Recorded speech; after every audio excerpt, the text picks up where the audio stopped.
là, je vais aller à la toilette, mais j'ai pas envie de vous laisser. En plus, moi j'ai de la chance, hein, elles sont propres et bien aménagées. C'est pas toujours le cas. Dans certaines écoles, elles sont pas en bon état. Hein. Bon, ça presse trop, je reviens tout de suite. L'association Ne Tournons pas autour du pot aide les écoles à améliorer leur sanitaire, parce qu'avoir des toilettes accueillantes, c'est important pour le bien-être des élèves.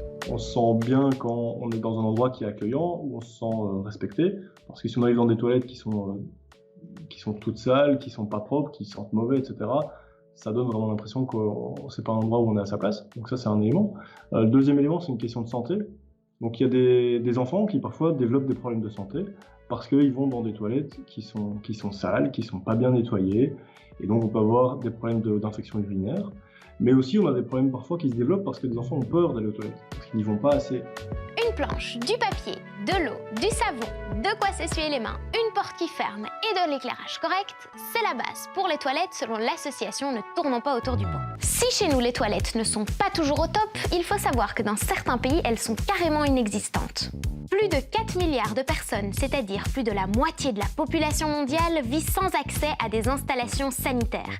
Et ça, c'est vraiment problématique. Les gens qui n'ont pas accès à des toilettes, ils font leurs besoins là où ils peuvent. Et souvent, ça pollue fort les nappes phréatiques ou les cours d'eau.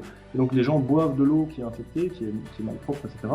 Et l'ONU, donc l'Organisation des Nations Unies, estime qu'il y a chaque année 297 000 enfants de moins de 5 ans qui meurent du fait des conséquences de ce manque d'accès à des sanitaires et de ce manque d'hygiène.